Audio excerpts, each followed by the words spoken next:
Hey everyone!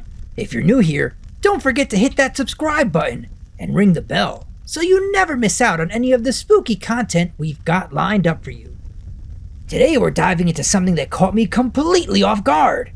When I went to see Barbie, I went to the theater expecting a pink-themed comedy full of glitter and the iconic Margot Robbie. And while it delivered, I left wondering if I just also witnessed the best horror movie of 2023. Yeah, you heard me right. The Barbie movie. Do you guys ever think about dying? One of the major complaints of today's horror movies is that they're too predictable. And that's what really cements the Barbie movie as my horror movie of the year pick.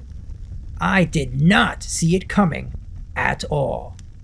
If you're part of the Super Horror fam, you probably saw my community post where I brought up today's topic. In the post I mentioned I have a template for horror stories I created while analyzing the movie Cabin in the Woods years ago. Within the first 5 minutes of watching Barbie, I began to suspect my template would fit the movie, but I was enjoying watching the beautiful people on the screen so much that I didn't want to waste any of that time thinking. The horror hunks watching now know what I'm talking about.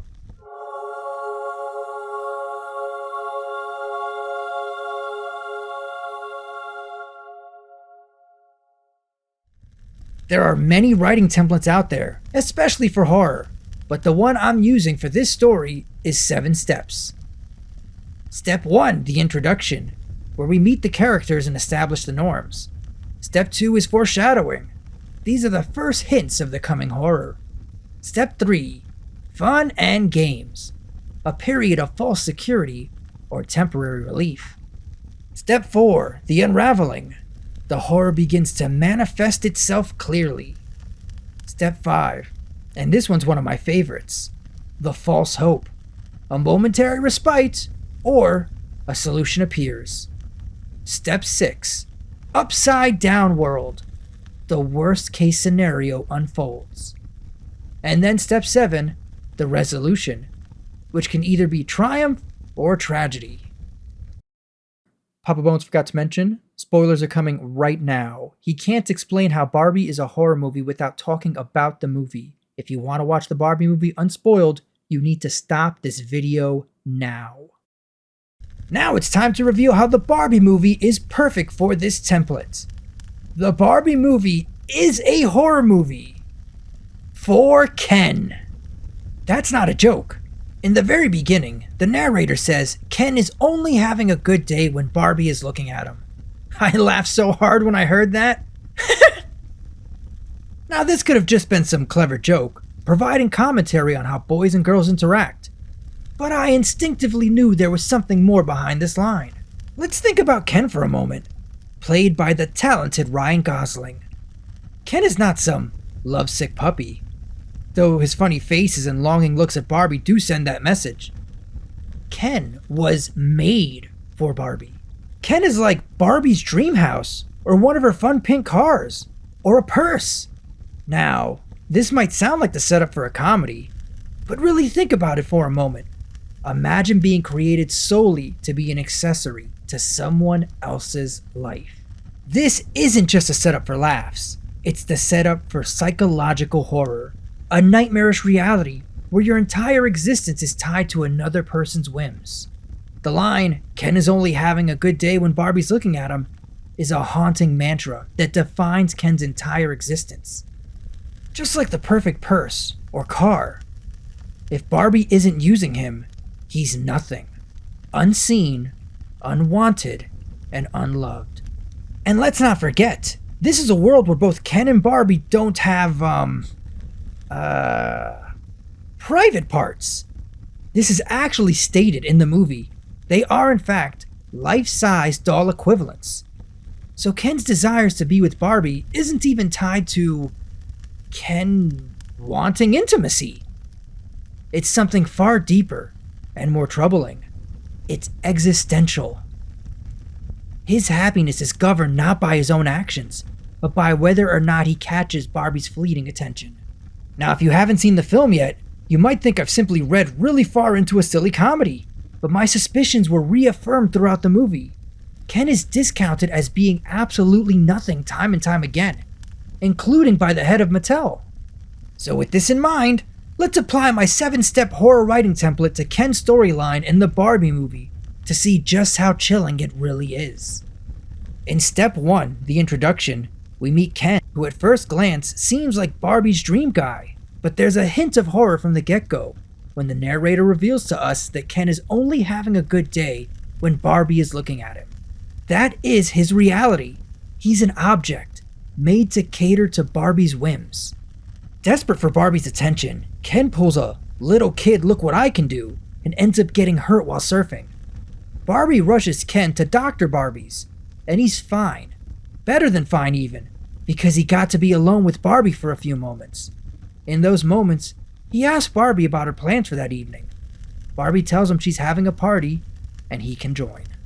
In step 2, the foreshadowing step, Ken tries to see if he can hang out with Barbie after the party, but Barbie opts for a girls' night over spending time with Ken.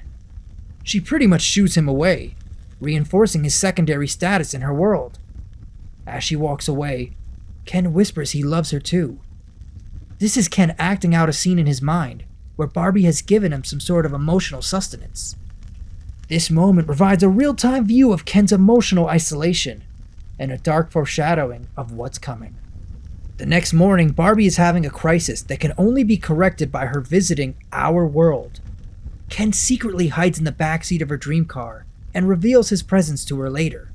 Barbie does not want Ken there, but she decides to allow him to stay, setting the stage for the third step, fun and games. There's a period where Ken and Barbie are exploring the real world. Ken is finally alone with Barbie, not having to compete with other Barbies or Kens for Barbie's attention. For a brief moment, Ken looks like he's getting what he wants. A little bit of attention from a horror babe. Margot Robbie, Barbie!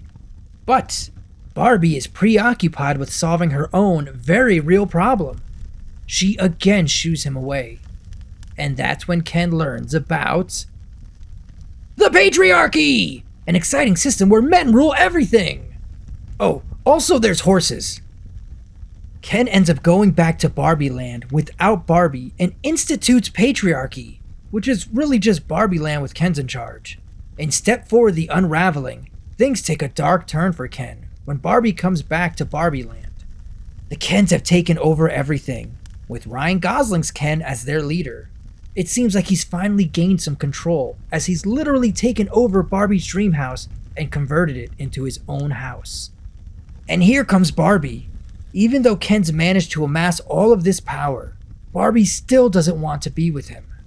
Ken reacts in a very mature way. Then comes step 5, false hope.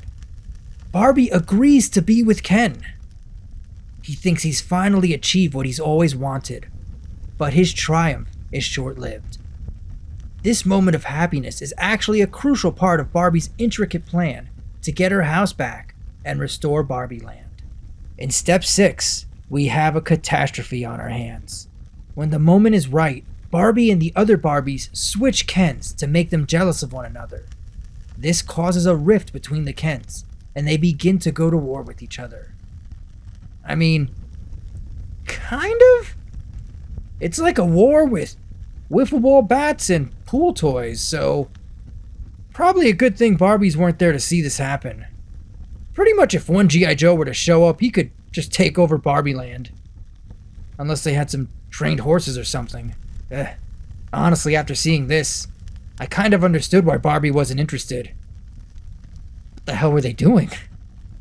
Anyway, step 7, the resolution. Ken returns to his house that was Barbie's house, but is now Barbie's house again, since the Barbies have retaken control. A completely broken Ken runs into Barbie's dream house and tells her he wanted it to be their house. And Barbie tells Ken she just doesn't like him that way, and he needs to figure out who he is. But let's be honest, it's like she's asking a mannequin to come to life. How can Ken find his identity when he was in fact created to be Barbie's +1? Ken was never equipped emotionally or otherwise to be anything more than that. He wasn't born to feel a broad spectrum of emotions or carve out a unique identity. He was manufactured to be the perfect companion for Barbie. And despite his efforts, he's failed. And then, the worst thing that can ever happen to anyone happens to Ken. Barbie leaves Barbie Land so Ken can never see Margot Robbie again. Honestly, I would just kill. Alright, so, thanks to the fact that Ken fights with pool noodles, there are no casualties in his war, and in the end, he takes Barbie's solid advice of discovering who he is. And that he's enough. But that's because it's Barbie movie. Not Ken Goes on a Killing Spree movie. But bloody hell, those two movies are uncomfortably close. But promising a comedy in pink and delivering a glitter-filled psychological thriller is impressive. Even more impressive, both were delivered. And because pink comedy was the expectation, I was really surprised by Ken's dark storyline. So, going down my quick checklist for why Barbie movie should win Best Horror Movie of 2023.